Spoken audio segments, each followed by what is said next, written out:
¿Quién fue Eliezer Ben Yehuda? ¿Realmente inventó tantas palabras? ¿Cuáles fueron las dificultades que enfrentó en el camino?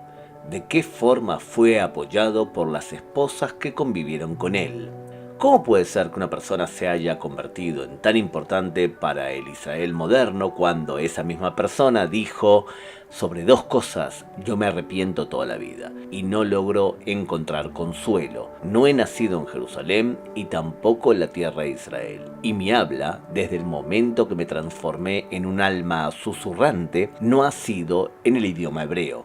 Eliezer Ben Yehuda nació como Eliezer Yitzhak Perelman en el año 1858 en el poblado de Lushki, en Rusia, actualmente Bielorrusia. Sus padres eran Tzipora y Yehuda. Su madre no sabía leer y escribir y su padre falleció cuando Eliezer tenía 5 años. Venía de una familia muy religiosa, aunque sin muchos medios económicos.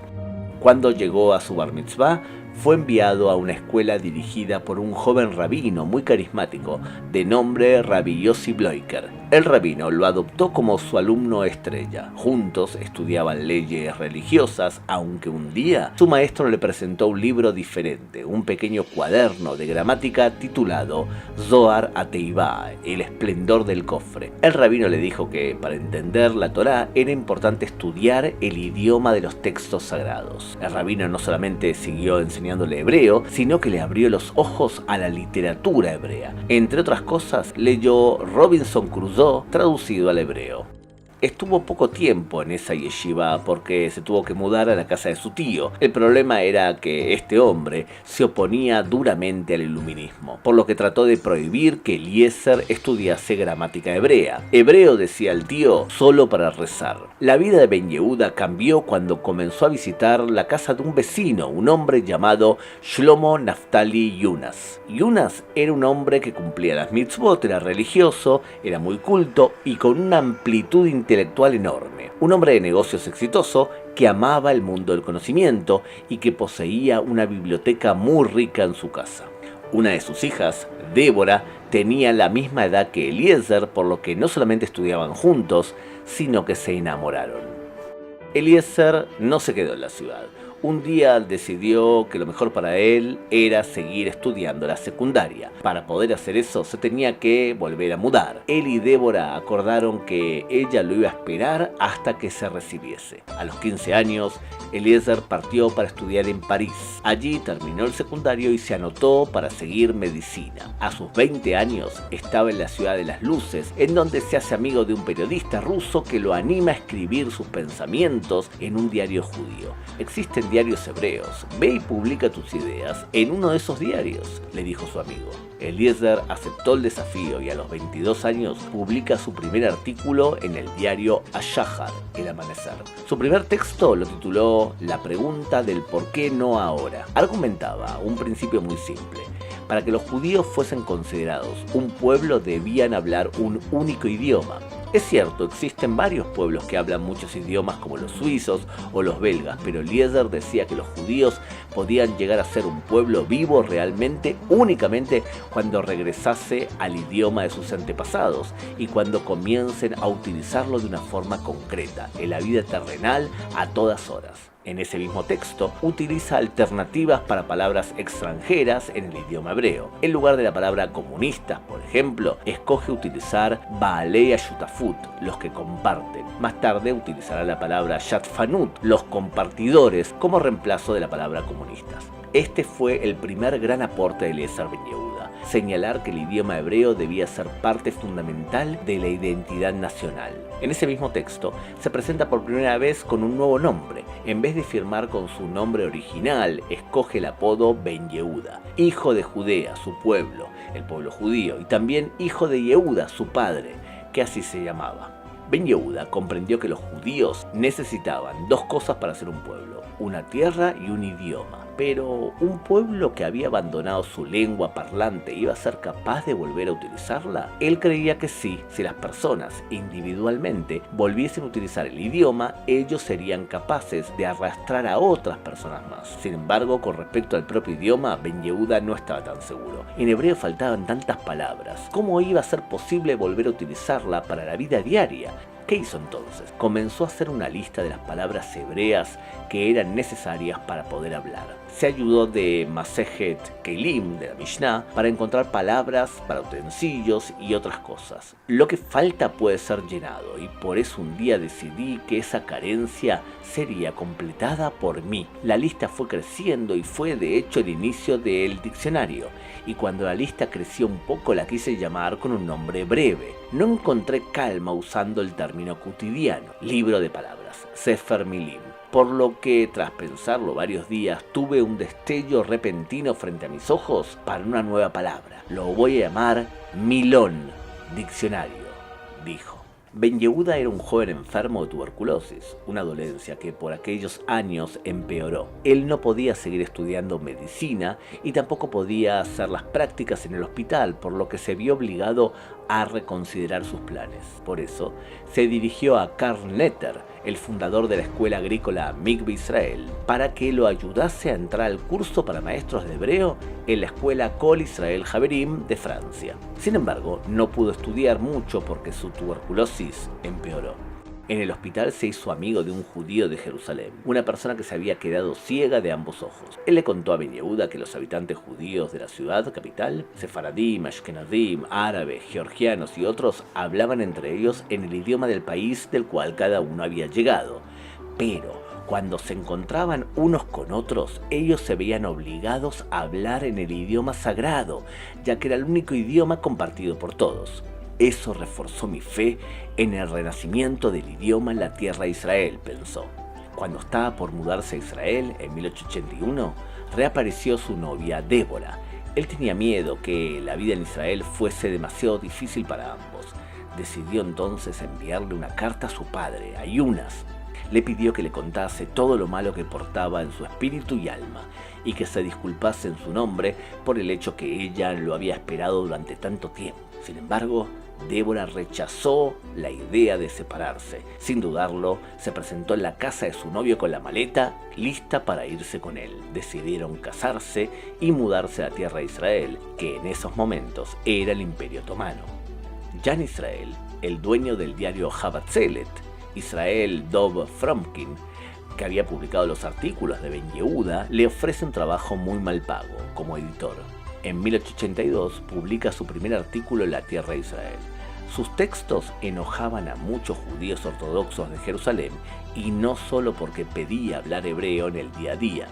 La comunidad ashkenazí, por aquellos momentos, prefería sostenerse con el dinero de la Haluká, de las donaciones, en vez de trabajar, y eso enojaba mucho a Ben Yehuda.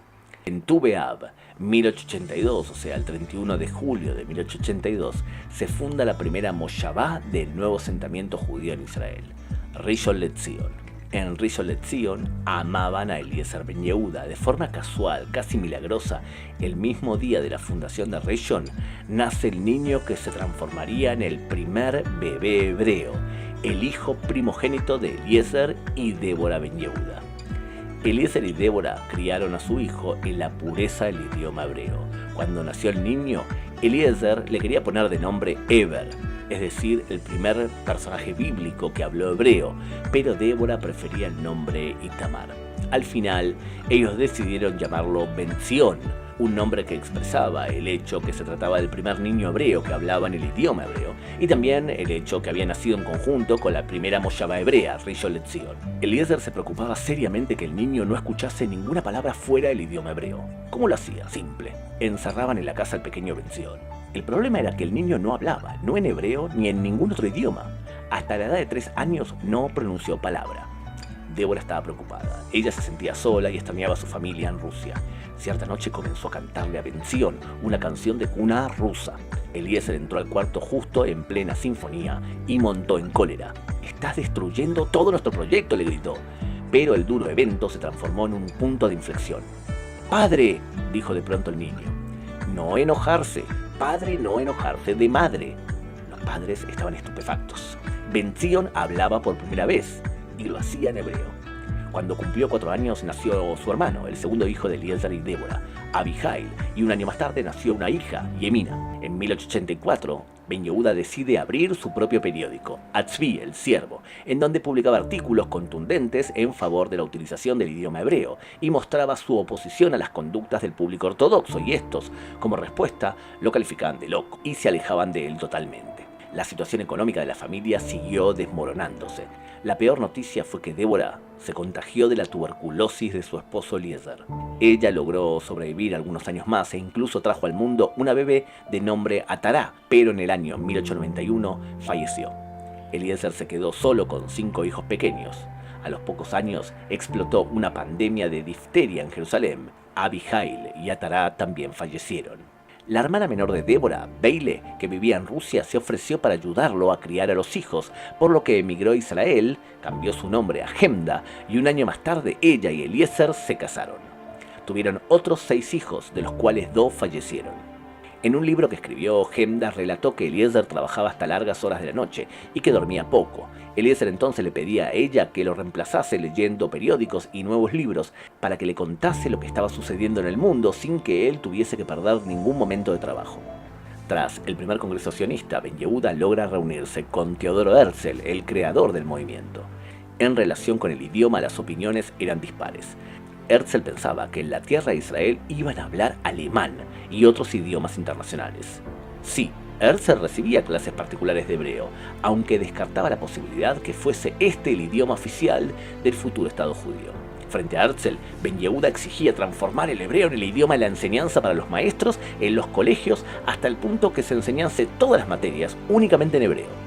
Los pioneros de Rishon LeZion adoptaron este principio educativo desde 1896.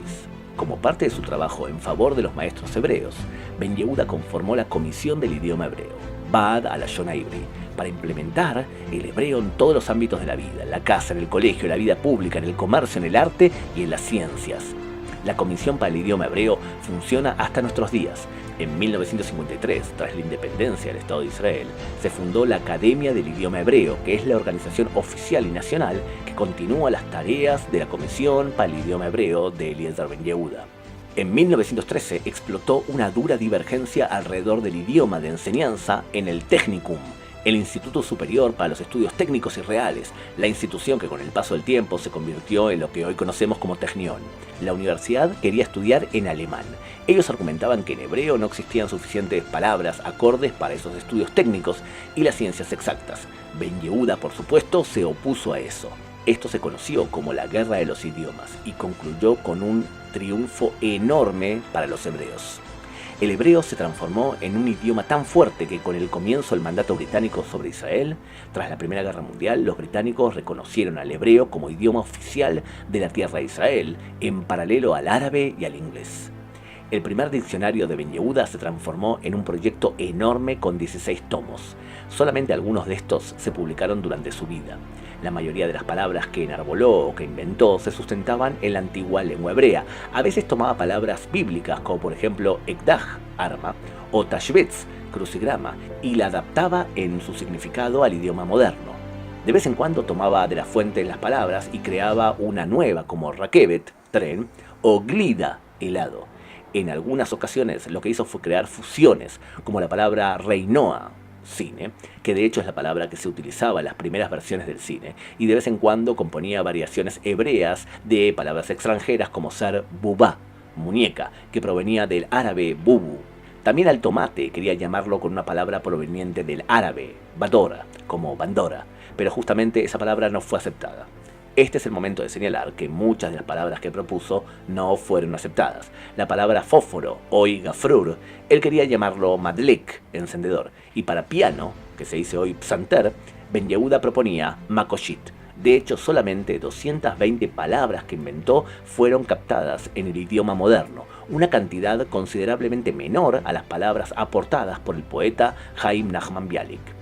Como periodista y educador, como fundador de la primera familia hebrea, Ben Yehuda fue el inspirador y creador del nuevo idioma. Ben Yehuda falleció por su enfermedad de tuberculosis en el año 1922, cuando tenía 64 años. Fue enterrado en el Monte de los Olivos. Hemda vivió muchos años más y falleció 30 años más tarde, a los 78 años. Tras la muerte de su marido, ella siguió su proyecto hasta completar todos los tomos del diccionario.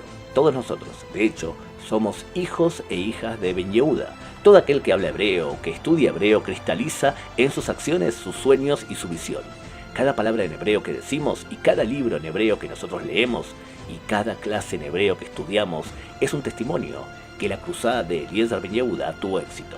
Es por eso que Eliezer Ben Yehuda es un Ish Lelo Tachlif, un hombre indispensable.